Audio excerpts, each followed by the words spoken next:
ओम तत्सत। ये हमारी पहली वीडियो है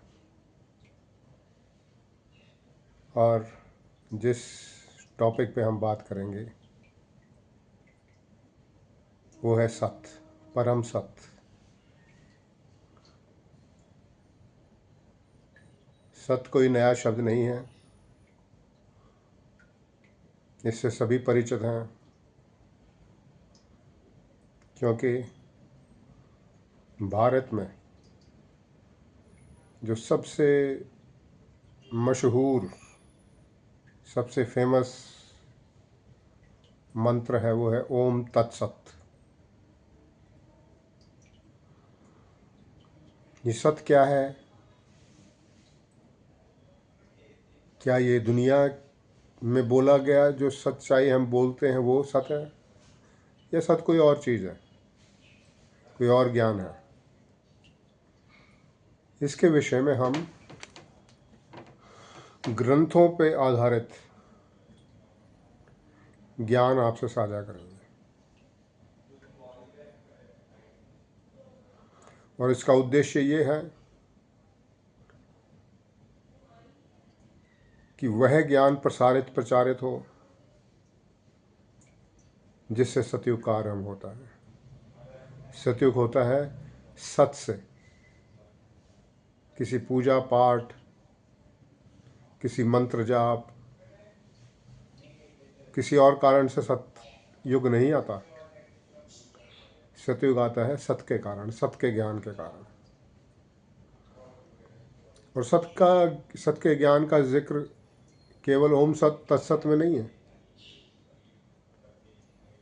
असतो मां सद्गमय, तमसो मां ज्योतिर्गमय, मृत्योर्मां अमृतम गमय।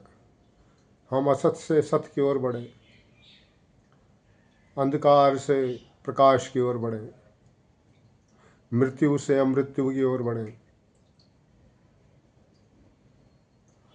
बहुत से मंत्र हैं जिनके अंदर सत्य शब्द का जिक्र आया। सत्यम शिवम सुंदरम। ये सत्य है क्या? इसी विषय को लेकर हम एक सीरीज के अंदर ये वीडियोस बना रहे हैं और इनका आधार कोई व्यक्तिगत ओपिनियन या राय नहीं, कोई अपना ज्ञान नहीं। हमारे ग्रंथों का ज्ञान आधार बनाकर सत्य की व्याख्या की जाएगी और सत्य से ही जुड़ा शब्द है धर्म।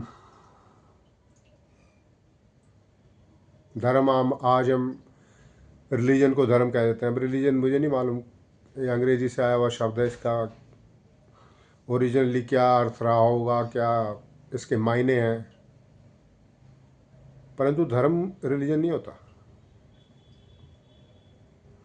धर्म, अर्थ, काम, मोक्ष, ये जो चार आधार बताए गए हैं मनुष्य जीवन के, इनमें जो धर्म है वो धर्म आपका कोई रिलीजन नहीं है। क्या है धर्म? क्या हिंदू धर्म है? ये सनातन धर्म है? ऐसा तो कोई जिक्र कहीं पे भी इन शब्दों का हमारे ग्रंथों में नहीं आया। अगर सनातन शब्द का कहीं जिक्र आया भी है तो ईश्वर के लिए आया है कि ईश्वर सनातन है। सनातन धर्म कहीं भी नहीं लिखा गया। एक जगह कहीं आया है धर्म सनातन है, तो वो ये बोल रहे हैं कि धर्म जो है वो सनातन है, नाम नहीं है सनातन। धर्म जो होता है वो एटर्नल होता है, वो हमेशा के लिए होता है, वो हमेशा एक जैसा रहता है हर युग के अंदर। वो अलग बात है कि हम धर्म को समझ ना पाएँ और अधर्म को धर्म मानकर उसको स्वीकार करके उसको फॉलो करते रहें। हम सच को झूठ, झूठ को सच बना लें, या झूठ को हम सच मान कर कहीं कोर्ट में पेश करते हैं तो वो झूठ तो सच नहीं हो जाएगा। ऐसे ही जो अधर्म फैला हुआ है संसार में, अब आप कहेंगे कैसे, आप कैसे कहते हैं कि अधर्म फैला हुआ है संसार में? तो मैं नहीं कहता, ये हमारे ग्रंथ कहते हैं। ये कलयुग चल रहा है, और कलयुग का पहली निशानी ये है कि किसी को धर्म का ज्ञान नहीं है। फिर आप पूछेंगे कि जब किसी को नहीं है तो आपको कैसे है? मुझे भी नहीं थी, लेकिन होता है ना कि जब मौसम आता है तो फल अपने आप लगता है। जब धर्म के आने का समय होता है, धर्म खुलने का समय होता है, तो अपने आप ही धर्म खुलता है। गीता में श्री कृष्ण ने कहा है कि मैं युगों युगों में आता हूँ, हर युग में आता हूँ। किस लिए? धर्म की स्थापना करने के लिए। क्या मतलब इसका? इसका मतलब है कि धर्म कहीं ना कहीं उखड़ जाता है, उखड़ जाता है। धर्म तो सनातन है, तो वो कैसे उखड़ेगा? कैसे उखड़ सकता है धर्म? जो चीज़ शाश्वत है, सनातन है, एटर्नल है, हमेशा है, वो कैसे उखड़ता है? उखड़ता ऐसे है कि मनुष्य उसकी समझ खो बैठते हैं। मनुष्य मन जो है वो अधर्म को धर्म मानने लग जाता है, धर्म से उसका चिंतन हट जाता है, धर्म का उसको समझ नहीं रह पाती कि धर्म है क्या। ऐसे ही करते करते युग बदलते हैं, और ऐसे ही धर्म धर्म का पतन नहीं हो सकता। कोई कहेगा धर्म का पतन हो गया या हम धर्म को ऊंचा उठाएंगे, ऐसा नहीं है। धर्म तो शाश्वत है, एटर्नल है। पतन होता है मनुष्य मन का, मनुष्य समझ का। जब मनुष्य समझ नहीं जान पाती कि धर्म है क्या, तो वो और दुनिया भर के रीति रिवाज, दुनिया भर के पाठ पूजा, दुनिया भर की ना जाने क्या क्या चीज़ें बना के उसको धर्म के नाम पे उसका प्रचार होता है। और जैसे जैसे युग बदलते हैं, सतयुग में सत का राज होता है, केवल एक ज्ञान होता है सत का। त्रेता आते आते कुछ ही लोग बचते हैं, कुछ ऋषि बचते हैं, वशिष्ठ बचते हैं, विश्वामित्र बचते हैं, कोई वाल्मीकि हैं, कोई राम हैं, जिन्हें हम अवतार कहते हैं। अवतार कौन है? अवतार वो है, कोई भी अवतार नहीं हो सकता, ये तो सभी अवतार हैं। अगर आप आगे सत में, सत का ज्ञान आप समझते आप इसको जानेंगे, तो यहाँ सारे ही अवतार हैं। अवतारों के अलावा यहाँ है ही नहीं कोई। लेकिन इस विषय पे हम और चर्चा बाद में करेंगे। अभी बात हो रही थी कि राम आए, उनको अवतार कहा। अवतार इसलिए कहा क्योंकि उनके पास सत का ज्ञान था। और लोग कहते हैं आज संयोग से रामनवमी भी है। रामनवमी के दिन 2025 में ये कार्य आरंभ हो रहा है।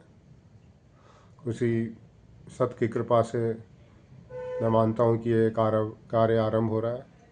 बड़ा ही शुभ दिन है। तो राम के बारे में जो सबसे विख्यात बात है वो तो यही है कि रावण को मारा और साथ में राम राज्य की स्थापना की।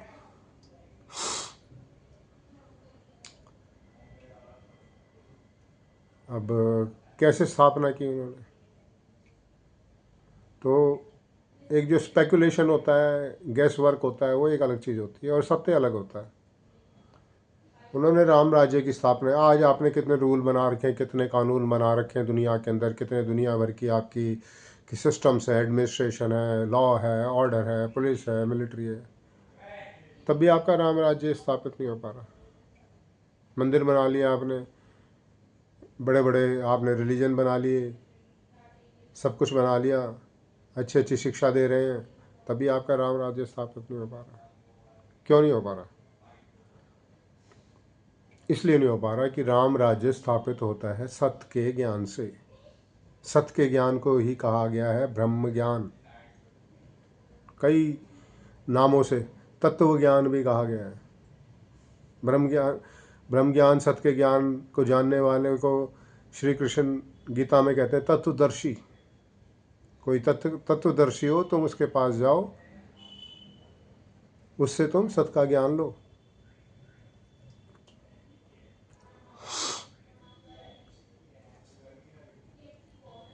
तो राम राज्य स्थापित हुआ था सत्य से। अब त्रेता के जाते जाते राम भी चले गए, पूरी अयोध्या को साथ लेके चले गए। जो ऋषि थे वे भी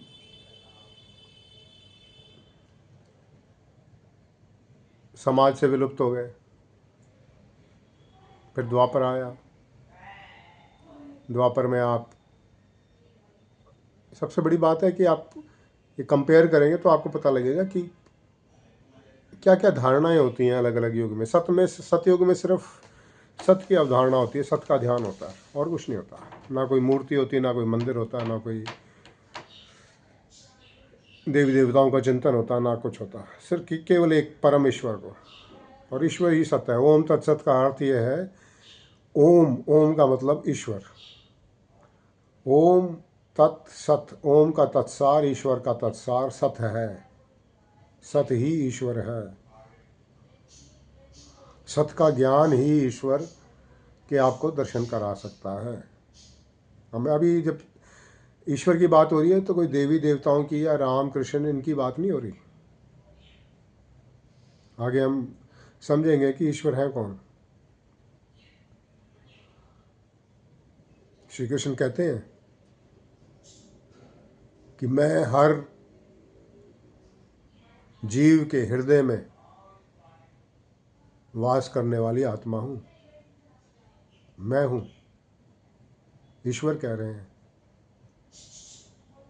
अभी आप कहेंगे कि अभी तो कह रहे थे कि कृष्ण ईश्वर नहीं। वो कृष्ण ने गीता बोली,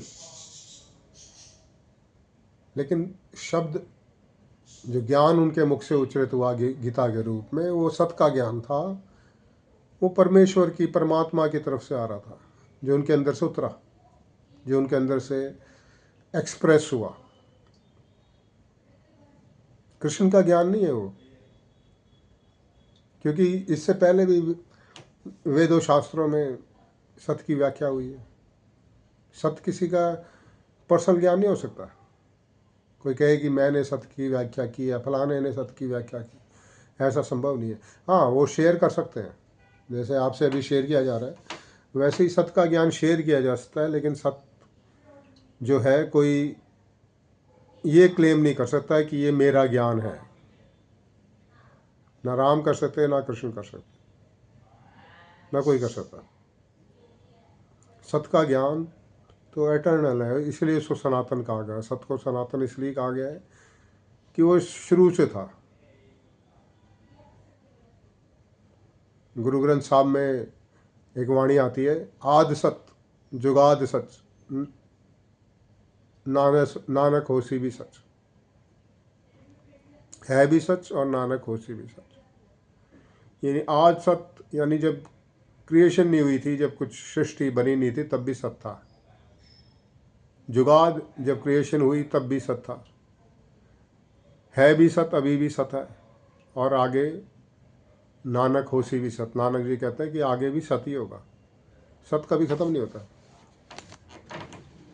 आगे आगे हम सत्य के बड़े गहरे गहरे रहस्य जानेंगे, क्योंकि जितना हम सत्य को जानेंगे उतना ईश्वर को जानेंगे। जितना सत्य को पाएंगे उतना ही हम समझ पाएंगे कि ईश्वर क्या है और सत्य क्या है।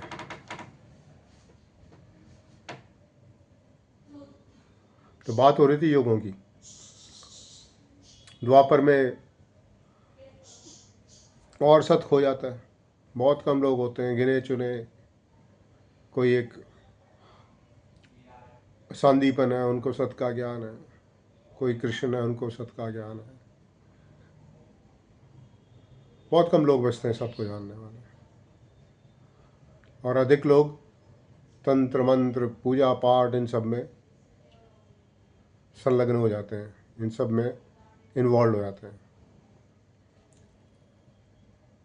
और फिर कलयुग में, कलयुग को तो कहा गया है कलयुग, कली, काला, अंधकार में। अंधकार में तो नहीं है, आज हम कहेंगे कि आज कैसे अंधकार में है? पहले तो रात को भी रोशनी नहीं होती है, आज तो हमने दिन में भी रात में भी रोशनियाँ कर दी हैं, पूरे शहर जगमग करते हैं, अंधकार कहाँ है? ये ज्ञान के अंधकार की बात हो रही है।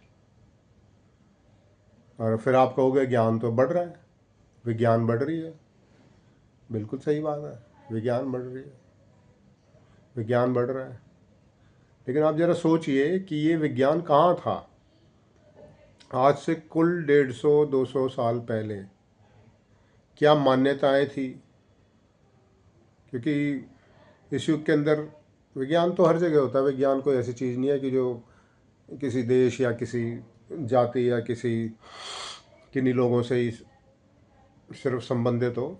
कोई भी विज्ञान में प्रगति कर सकता है। लेकिन इस युग के अंदर जो शुरुआत हुई विज्ञान की वो पश्चिम से हुई। और वहाँ जो चर्च थे वो शुरू में जितनी भी डिस्कवरीज हुई, इन्वेंशंस हुई, उनके खिलाफ थे। कॉपरनिकस जिसने कहा था कि धरती घूमती है सूरज के चारों तरफ, उसको फांसी की सजा सुना दी थी चर्च ने। कोई भी नई नई नई घोषणा करता था कोई साइंटिस्ट, तो चर्च उसके खिलाफ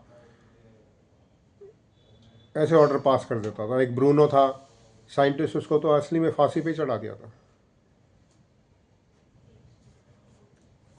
बिल्कुल विज्ञान का विकास हुआ है, लेकिन अभी बहुत हाल ही में हुआ है। और जितना ये विकास होता है विज्ञान का, वो ये भारी विज्ञान है। लेकिन ये भारी विज्ञान का विकास भी एक साइन होता है, एक संकेत होता है कि सत धरती पे उतरने को है। जैसे आप ईश्वर कहते हैं, ईश्वर कोई रूप नहीं है। आगे हम ईश्वर के बारे में भी हम डिस्कस करेंगे। सत का ज्ञान जब जब आता है धरती के ऊपर, तब बाहर का विज्ञान भी बहुत प्रगति करता है। क्योंकि विज्ञान में कोई फर्क नहीं है, सत भी एक विज्ञान ही है बेसिकली। सत अंदर का विज्ञान है, जिन्हें हम फिजिक्स, केमिस्ट्री, मैथमेटिक्स वगैरह ये कहते हैं, ये बाहर के विज्ञान है। ये बाहर विकास करते हैं। सत जो है वो आपके अंदर के विकास के लिए। और सबसे मजे की बात है, विकास अंदर की कोई ज़रूरत नहीं है। आप अपने आप में, हर मनुष्य अपने आप में पूर्ण है। कितने पूर्ण है? उतने ही पूर्ण है जितने कृष्ण पूर्ण है, जितने राम पूर्ण है। अर्जुन कहते हैं कृष्ण से कि क्या फ़र्क है आप में मुझ में? तो कृष्ण कहते हैं कि एक ही फ़र्क है, मैं जानता हूँ मैं कौन हूँ और तुम जानते नहीं तुम कौन हो। तो हम में एक ही कमी है कि हम जानते नहीं हम हैं कौन। और ये प्रश्न मैंने जाने, हालांकि मेरा कोई ऐसा बैकग्राउंड नहीं रहा, ये भी एक कृपा रहती है। कोई ऐसा कोई ज़रूरी नहीं है कि सत किसी विद्वान के पास ही आए। ये सत नहीं, ऐसे सत को जानने वाले बड़े बड़े विद्वान बैठे हैं, ऐसी मैं उसको डिनाई नहीं करता। लेकिन जानना एक अलग बात होती है, उसकी समझ होनी है, उसको अप्लाई करना वो एक अलग चीज़ होती है। तो हमारा वीडियो बनाने का यही उद्देश्य है कि सत्य जो एक विज्ञान है उसका क्या एप्लीकेशन है और उससे हम क्या लाभ उठा सकते हैं, या कोई लाभ उठा भी सकते हैं, नहीं उठा सकते।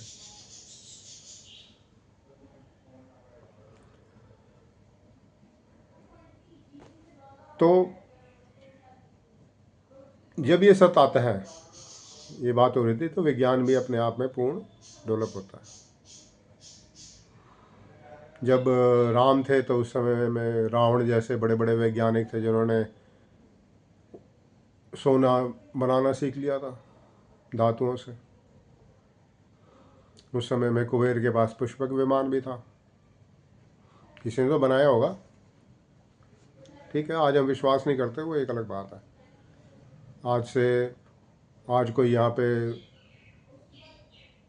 कुछ विध्वंस हो जाए, ऐसा ना हो, लेकिन अगर विध्वंस हो जाए और ये संसार लुप्त प्राय हो जाए, तो कल को थोड़े बहुत लोग बचेंगे। उससे 8-10 हज़ार साल बाद उनको अगर कहा जाएगा ऐसे कारें चलती थी, ऐसे हवाई जहाज, वो भी विश्वास नहीं करेंगे, भाई यार सब गप बात है। तो खैर मैं इस आर्ग्यूमेंट में नहीं पढ़ना चाहता। लेकिन विज्ञान जब जब डेवलप होता है, जब जब सत्य आता है तब तब विज्ञान भी बहुत अच्छी तरह डेवलप होता है इस धरती पर। और अभी जो विज्ञान की डेवलपमेंट है ये पूरा संकेत है कि सत्य धरती पे यानी ईश्वर धरती पे उतर चुके हैं। बहुत लोग कहते हैं वहाँ पे क्राइस्ट, क्रिश्चियन चिल्ला रहे हैं जीसस कब आओगे, यहाँ पे कल के अवतार का वेट हो रहा है, कहीं पे कुछ क़यामत की बातें की जाती हैं। तो वो क्षण अभी ये अभी चल रहा है, ये एक संक्रमण काल चल रहा है जिसमें एक बहुत बड़ा परिवर्तन आएगा। लेकिन परिवर्तन तभी आता है, परिवर्तन दो तरीके से आते हैं। एक तो विनाश हो जाए, वो भी एक परिवर्तन है, और दूसरा परिवर्तन हो सकता है कि हम अपने ज्ञान को बदल लें।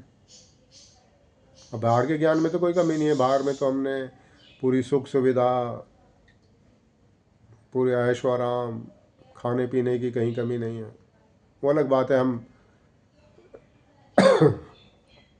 स्वार्थ में आके एक दूसरे के साथ शेयर ना करें। बाकी दुनिया में जितनी पॉपुलेशन है वो आराम से बैठ के खा सकती है। ठीक है जी, ना करें, हम ना करें अपने स्वार्थवश, वो एक अलग बात है। और हम कोशिश करते हैं, हम ज्ञान देते हैं, अच्छा करो, परोपकार करो। मैंने कभी किसी भी माँ बाप को नहीं सुना कहते हुए कि बच्चे को तुम चोरी करो या तुम झूठ बोलो। किसी स्कूल में ये नहीं पढ़ाया जाता, कोई महात्मा ये नहीं बोलता। फिर भी आश्चर्य की बात है, यही सही, यही सब समाज के अंदर चल रहा है। बचपन में थे हम सोचते थे अब ये एजुकेशन आ रही है, हम पढ़ते थे कि भारत आज़ाद हुआ, अब ये हो गया, ये डेवलपमेंट हो गई। मैंने कहा अब चेंज होगा।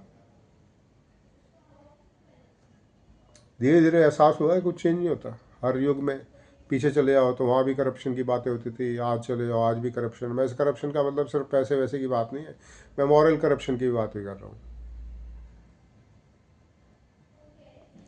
तो ये युग कैसे बदलेगा? ये युग तब बदलेगा जब मनुष्य का मन बदलेगा। और मनुष्य का मन बदलने की क्षमता किसी साइंस में, किसी बाहर के विज्ञान में, किसी कानून में, किसी पाठ पूजा में, किसी किसी भी मंत्र में, किसी तंत्र में, किसी धाम में, किसी में नहीं है। ये सब चीज़ें आपको थोड़ी देर का दिलासा दे सकती हैं, थोड़ी देर के लिए भ्रम पाल सकती हैं शांति का। इनसे कभी भी स्थायी शांति, स्थायी प्रेम, स्थायी निस्वार्थ की भावना, ये भी कभी उत्पन्न नहीं हो सकती। कभी उत्पन्न होंगी या हो सकती हैं तो हो सकती हैं केवल सत्य के ज्ञान के द्वारा। वही सत्य का ज्ञान जिसके द्वारा श्री राम ने राम राज्य की स्थापना की थी।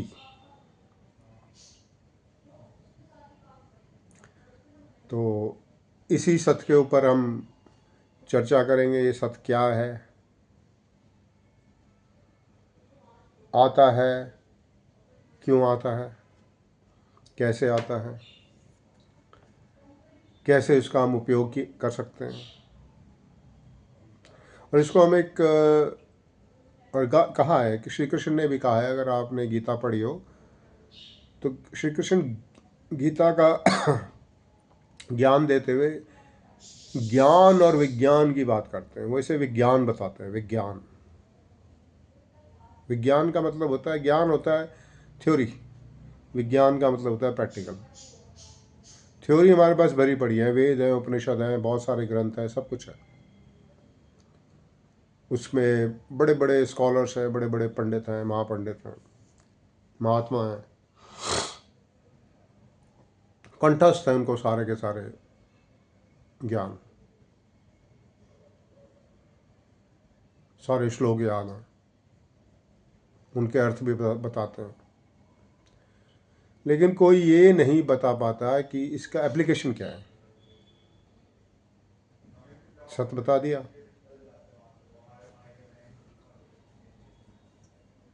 अब आप कहेंगे कि लटकाए जा रहे हैं, लटकाए जा रहे हैं, ये सत्य है क्या?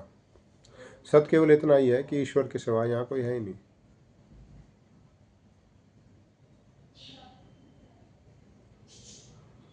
केवल और केवल ईश्वर है। कहीं पे कोई मनुष्य नहीं, कोई जीव नहीं, कोई वस्तुएं नहीं, कोई पदार्थ नहीं, ईश्वर के सिवा। अब ईश्वर आप ये, फिर हम जैसे ईश्वर की बात करते हैं, हमारा ध्यान रामकृष्ण मूर्तियों में और छवियों में चला जाता है, किसी फॉर्म में चला जाता है। उनकी बात नहीं हो रही। ईश्वर एक शक्ति है, एक एनर्जी है, और सत्य उसके बारे में उसका उससे परिचय कराता है, उस शक्ति से।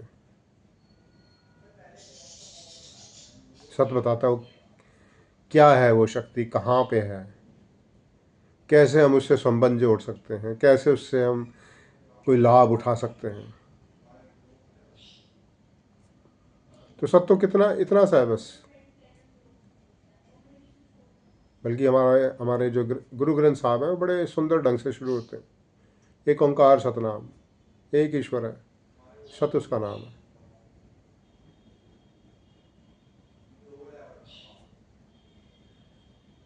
तो जब हर ओर ईश्वर ही है, ईश्वर के अलावा कुछ नहीं। हम कहते भी हैं कण कण में राम। कण कण में राम का मतलब क्या हुआ? हर एटम में, हर पार्टिकल में वो ईश्वरी शक्ति है। वो हम, अब आप राम ढूंढने चलो तो आपको कितने भी माइक्रोस्कोप लगा लो, कोई यंत्र लगा दो, कहीं राम नज़र नहीं आएंगे।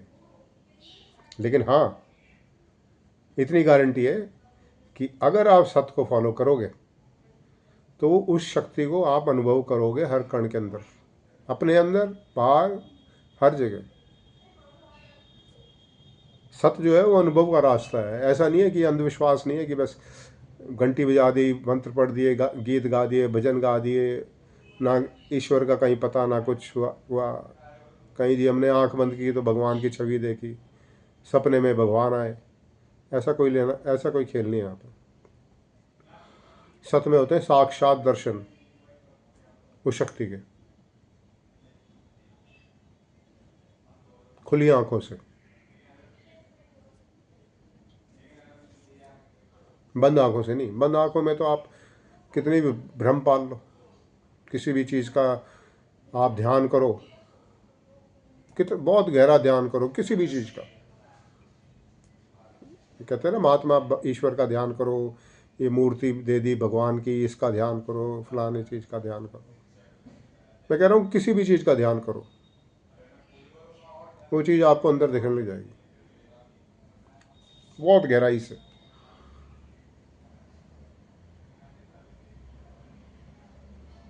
अंदर दिखने लग जाएगी मतलब आंख बंद करोगे वो दिखाई देगी, कभी सपने में भी दिखाई देगी। लेकिन सत्य का कोई ऐसा खेल नहीं है। सत्य तो है, विज्ञान है, जो सामने है, जो सामने है, जो नहीं है सो नहीं है। कण कण में भगवान बोला गया है। भगवान, अब फिर आप ब्रह्म मत मानना। मैं आपकी कोई भी अवधारणा हो, दुनिया की अवधारणा हो, मैं भगवान ईश्वर की बात कर रहा हूँ तो मैं एक शक्ति की बात कर रहा हूँ। मैं किसी राम कृष्ण हमारे लिए पूजनीय है क्योंकि उनके द्वारा, उनके थ्रू सत्य का ज्ञान आया, लोगों तक पहुँचा, और उनके अंदर जो शक्तियाँ थी। राम जी तो साधारण जीवन जी के चले गए, कोई शक्तियों का उन्होंने प्रदर्शन नहीं किया। लेकिन कृष्ण जी जो थे, उनके अंदर जो शक्तियाँ थी वो सत्य की शक्तियाँ थी। वो तंत्र मंत्र पूजा पाठ करके उन्होंने शक्तियाँ अर्जित नहीं की थी कि रावण की तरह या मेघनाथ की तरह किसी देवी देवता की पूजा की तो अदृश्य होना सीख लिया, या ये सारी शक्तियाँ उनके पास थी, कृष्ण के पास। लेकिन वो सत्य के ज्ञान से थी, वो ब्रह्म ज्ञान से थे, जिसका जिक्र उन्होंने गीता में किया। कहते हैं उसमें, गीता में साफ कहते हैं, बोले देवी को पूजोगे देवी के पास जाओगे, देवता को पूजोगे देवता के पास जाओगे, पितरों को पूजोगे पितरों के पास जाओगे, और जो ईश्वर को यानी मुझे पूजेगा वो मेरे पास आएगा। अब फिर भ्रम हो जाता है कि वे कृष्ण अपनी बात कर रहे हैं मेरे पास आने की, नहीं। फिर कहता हूँ कि ये गीता जो है, सत्य का ज्ञान उतरा श्री कृष्ण के थ्रू।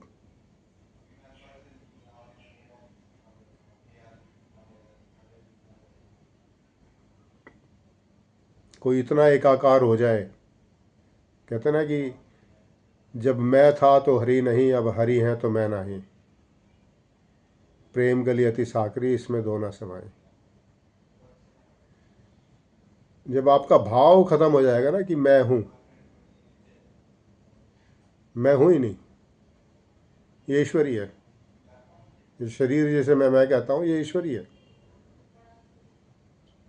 तो फिर आप मैं करके बात करोगे तो लोगों को लगेगा ये ईश्वर ही बात कर रहा है, ये अपने आप को ईश्वरी बोल रहा है। ऐसा नहीं है। अब कृष्ण ने कहा कि जो मुझे पाए, जो मुझे पूजेंगे वो मुझको पा जाएंगे। तो वो ईश्वर की बात कर रहे हैं, वो अपने शरीर की बात नहीं कर रहे। हमें कृष्ण के शरीर को प्राप्त नहीं करना, कृष्ण के रूप को प्राप्त नहीं करना, उससे क्या लाभ है। कृष्ण सामने आ जाएंगे तो हम लोग बड़े खुश होते हैं कि जी हम कृष्ण की पूजा करते हैं, राम की पूजा करते हैं। कहीं आ गए ना आपके सामने, अव्वल तो आते ही नहीं है। जो आप देखते हैं ध्यान में, इसमें इसमें वो सब भ्रम है। और कहीं वो आ गए सामने, फिर आप भागोगे, आप नहीं रह सकते उनके साथ। या तो आप उनको मारने की कोशिश करोगे या आप भागोगे। मार उनको सकते नहीं है, कोई जीसस क्राइस्ट है नहीं कि भाई सूर्य पे टांग दोगे, पूरी शक्ति संपन्न है। और मैं कोई जीसस क्राइस्ट की निंदा भी नहीं कर रहा यहाँ पे। वो भी खेल था एक बहुत बड़ा सत का। वहाँ पे कहते हैं ट्रुथ इज गॉड। कोई बात। अब आप कहोगे कि कहाँ से जी किन की बात करने लग गए, वो तो आपकी अपनी समझ है, आपकी बुद्धि है। किसी का नाम बदलने से थोड़ी कोई चीज़ बदल जाती है। हम सन कहें, वो कोई सूर्य कहे, कोई आफताब कहे, तो चीज़ थोड़ी बदल सकती, चीज़ तो वही रहती है। ईश्वर ईश्वर रहता है। आप नाम कुछ भी रख लो उसका, रूप नहीं है बस वो। जो रूप है वो दे, उनको आप भगवान कह सकते हो, अवतार कह सकते हो, उसको ईश्वर नहीं कह सकते। ईश्वर तो ओम है। आगे पता लगेगा कैसे ओम। और ये ओम नहीं, वो लिखने वाला ओम नहीं जिसको आप ओम करते हैं, वो उस ओम की बात नहीं कर रहा। वो तो सिर्फ एक सिंबल है।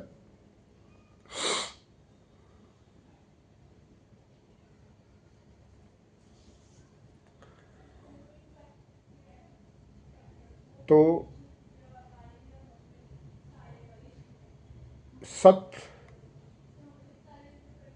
क्या है? सत्य तो आपको बता दिया कि सभी कुछ ईश्वरीय है, ईश्वर के अलावा यहाँ कुछ है नहीं। अब ये इससे फ़ायदा क्या है? इस भाव से, इस भावना से, इस विचार का क्या लाभ है? ये तो हम कहते हैं कण कण में राम, हर कोई कहता है, हर कोई जानता भी नहीं। और सत्य कोई ऐसी भी चीज़ नहीं, मैं आप कहें कि भाई ये पता नहीं क्या स्पेशल बताने की कोशिश कर रहा है, कोई स्पेशल नहीं बता रहा मैं आपको। ऐसी ऐसी चीज़ें हैं, अभी आगे वो चीज़ें बोली जाएंगी तो आपको लगेगा ये तो हम जानते हैं। सत्य हर कोई जानता है, हर कोई बात भी करता है सत्य की। कण कण में राम।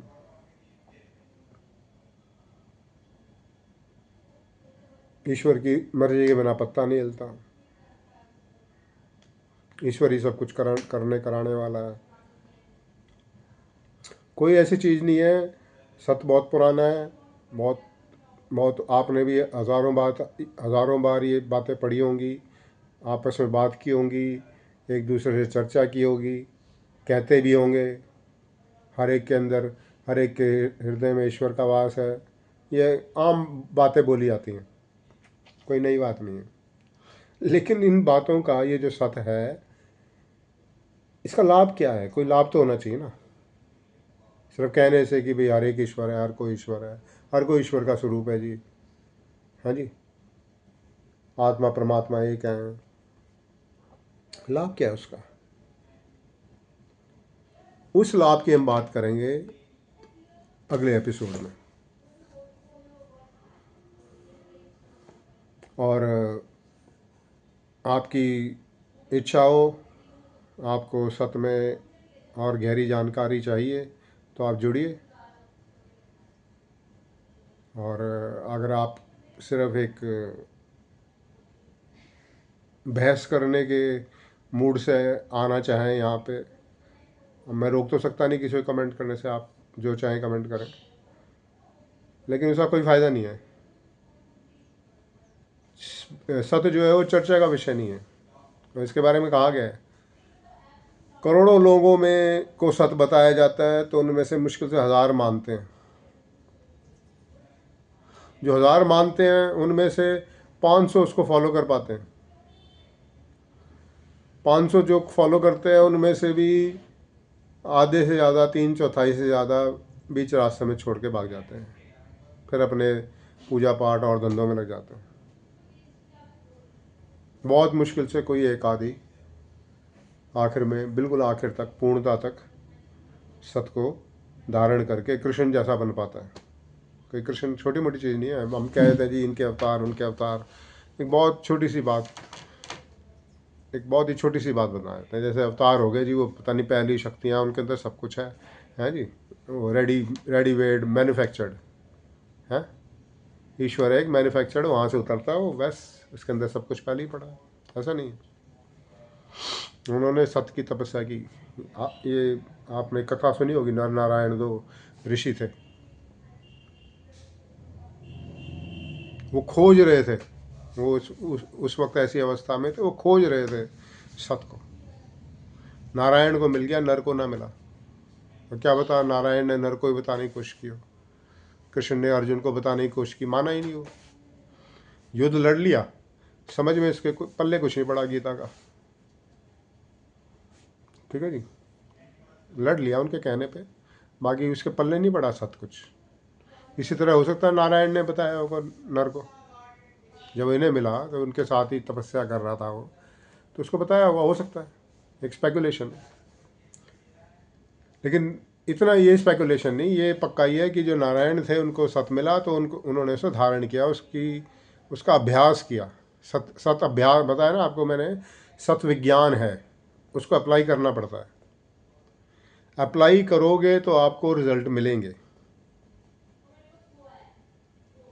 सिर्फ आप ये कहते हो हर कोई ईश्वर है, इससे कुछ नहीं होना। इसकी एप्लीकेशन है लाइफ के अंदर, और एप्लीकेशन ऐसी है कि इससे आसान कोई चीज़ नहीं है। योग वशिष्ठ में वशिष्ठ भगवान, वशिष्ठ ऋषि राम से कहते हैं, वहाँ पे बड़ी सुंदर पुस्तक है योग वशिष्ठ। जैसा आपकी गीता है वैसे योग वशिष्ठ है।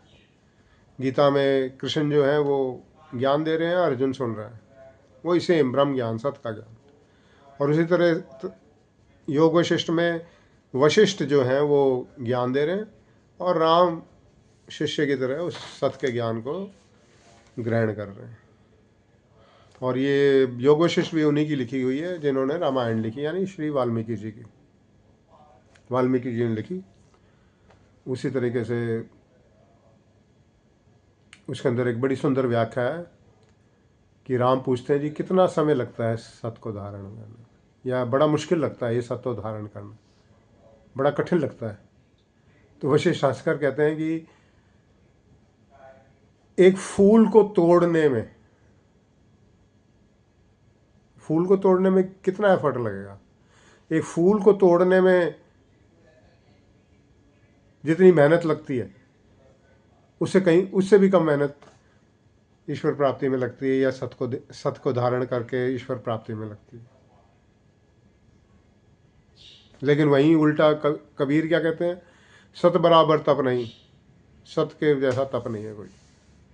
तप इसलिए है, कठिन इसलिए है क्योंकि सुनते हैं लोग, क्यूरियोसिटी होती है। जब एक कोई नई बात सुनता है ना आदमी, तो क्यूरियस होता है वो, फिर वो सुन के उसको, उसकी उन बातों को अपने मन में चलाएगा, फिर उसके अंदर उसके मन में जो पहले ही धारणाएं हैं उनसे वो उनको कंपेयर करेगा। उसको ठीक लगी वो नई बात तो स्वीकार कर लेगा, उसको अपने जीवन में अमल में लाएगा। नहीं लगी, उसके अपने पुराने विचार हावी हो गए तो कहता है ये क्या बकवास है, हटा उसे, विरोध में भी खड़ा हो जाएगा। हुए थे शंकराचार्य को उनके शिष्य ने जहर दिया। शंकराचार्य को बनारस के पंडितों ने मार मार के लोहान करके गंगा के किनारे फेंक दिया था। तो सत्य बर्दाश्त नहीं होता। वो ठीक है, वो कृष्ण किसी काबू में नहीं आए हाँ, क्योंकि वो फिर लीलाएं भी होती हैं इनकी। शंकराचार्य भी कोई माड़ी हस्ती नहीं थे, बहुत एक उच्च अवतार थे वो, लेकिन ये अपने मर्यादा में आते हैं, अपने जो कार्य करने आते हैं वही करते हैं। ये नहीं कि भाई कृष्ण ने प्रदर्शन कर दिया तो जी अब शंकराचार्य भी जो शिव के अवतार हैं तो वो भी उठ के अपने सुदर्शन चक्र उठा लें या कुछ कर लें। ये अपनी अपनी मर्यादाओं के अपने अपने कार्य करने के अनुसार आते हैं। ये इनके इनके भी जिक्र होंगे आगे, ठीक है जी। तो सत्य आपको आगे सिर्फ क्यूरियोसिटी बनेगी तो क्यूरियोसिटी तो यही होता है, इंस्टाग्राम भी लोग देखते हैं, ये क्यूरियोसिटी है खाली, उससे कुछ मिलना जाना कुछ है नहीं। आप नेगेटिव कमेंट्स लिखें लिखें, कोई नहीं रोक सकता आपको, लेकिन कहीं आप में चेतना है और आप समझेंगे सत्य को तो लाभ आपको ही होगा। इसमें मेरा या किसी और का कोई लाभ नहीं। वो सत्य आता ही है सबके लाभ के लिए, एक व्यक्ति के लाभ के लिए कभी सत्य नहीं आता। गीता जो है अर्जुन के लिए बोली गई, लेकिन वो अर्जुन के लिए ही नहीं है, पूरी मानवता के लिए। गुरु ग्रंथ साहब हैं, वो सिर्फ सिखों के लिए नहीं है। जो उन उसके तत्सार को समझ गया, वो सत्य को समझ गया, जो सत्य को समझ गया वो लाभ उठा लेगा। और एक बात आप सोच सकते हैं मैं चेहरा क्यों नहीं दिखा रहा, अब आज के ये ऐसा युग है आधुनिक, कोई बात तो छुपी है नहीं। ईमेल, यहाँ पे ईमेल एड्रेस है नीचे, यहाँ पे जो भी लिंक होता है सब कुछ कंपनी को सब पता होता है, कोई ऐसे छुपने छुपाने की कोई बात ही नहीं है, ठीक है ना। अगर पता लगाया जाए एक व्यक्ति कौन है तो आराम से पता लगाया जा सकता है। लेकिन ये चेहरा छुपाने का कारण सिर्फ एक है, छिपाया नहीं जा रहा, प्रकट नहीं किया जा रहा। छिपाने का कोई कारण नहीं, प्रकट नहीं किया जा रहा। प्रकट इसलिए नहीं किया जा रहा कि लोग रूपों से जुड़ते हैं,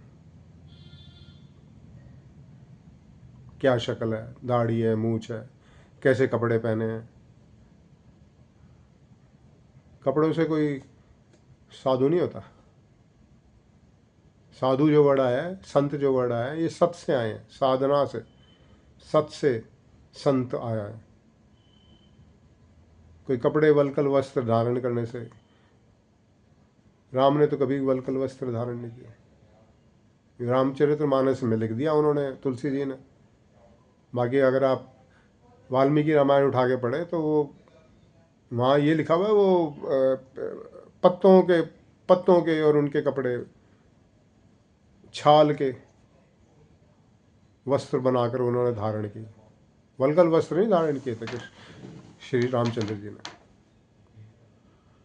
लेकिन युग होता है, युग के साथ ज्ञान खत्म हो जाता है, अज्ञान फैल जाती है। चार मालाएं पहने देखें तो वो महात्मा है, सफ़ेद वस्त्र धारण करे तो वो संत है। एक मन में हम वो छवि बना लेते हैं, गुरु जी हैं। आगे ये बात होगी, गुरु गुरु शब्द मनुष्य के लिए यूज ही नहीं हुआ कभी। कोई मनुष्य गुरु हो ही नहीं सकता।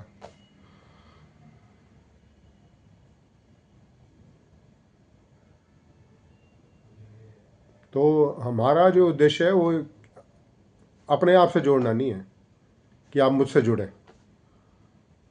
हमारा उद्देश्य है आप सत्य से जुड़े, हम सत्य की जानकारी आपको दें, आप सत्य लें, आप उससे लाभ उठाएं। हमें किसी से पैर नहीं छुआने, किसी से भेंट नहीं लेनी, हमें किसी का हार भी नहीं चाहिए। कृष्ण जी ने नहीं गीता का उपदेश दिया अर्जुन को, तो जा 1 किलो मिठाई का डब्बा लेके आ और 2 माला लेके आ मेरे लिए, ये मेरे चरण स्पर्श कर।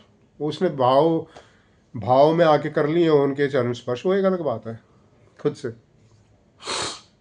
लेकिन हम वो भी नहीं चाहते कि कोई हमारे आगे झुके भी, क्योंकि जब सब ईश्वर के ही रूप है तो कौन किसको नमस्कार। जब अलग हैं, अलग हो कोई, दो हों तो नमस्कार भी किया जाए, दो भी नहीं है, मजे की बात ये है। आगे ये भी भेद खुलेगा सत का। हम कहते हैं यहाँ अनेक है, अनेक क्या, दो भी नहीं है।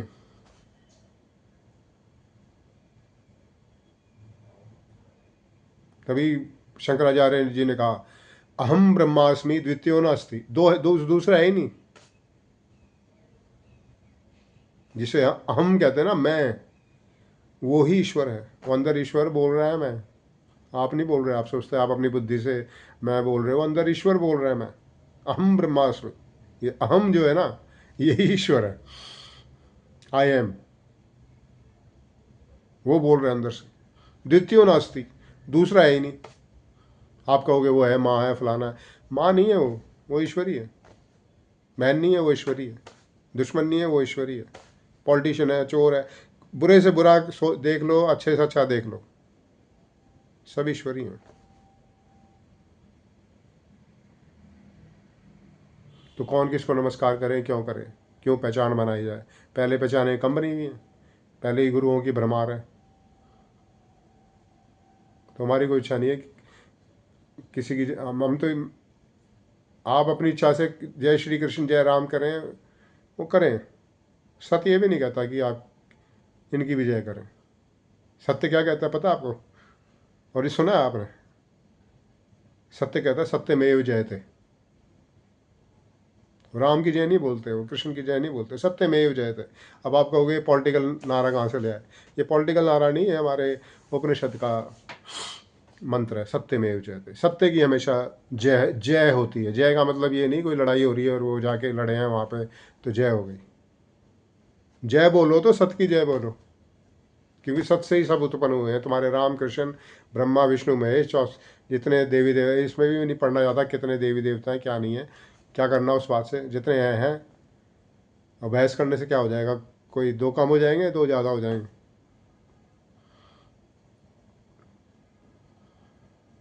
तो सत्यमेव जय के ही उद्घोष से मैं ये समाप्त करता हूँ।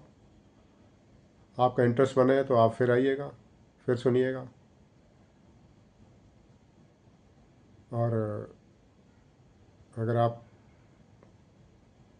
महापंडित हैं, महाज्ञानी है, तो आपके ज्ञान को मैं नमस्कार करता हूँ। मैं ज्ञान को नमस्कार करता हूँ, ठीक है, चाहे वो असत का ज्ञान हो चाहे सत का ज्ञान हो। तो कृपया आपका जो ज्ञान है, अगर आप सत्य में रुचि रखते हैं तो आइए, मोस्ट वेलकम। और नहीं रुचि रखते तो अपना ज्ञान अपने पास रखिए।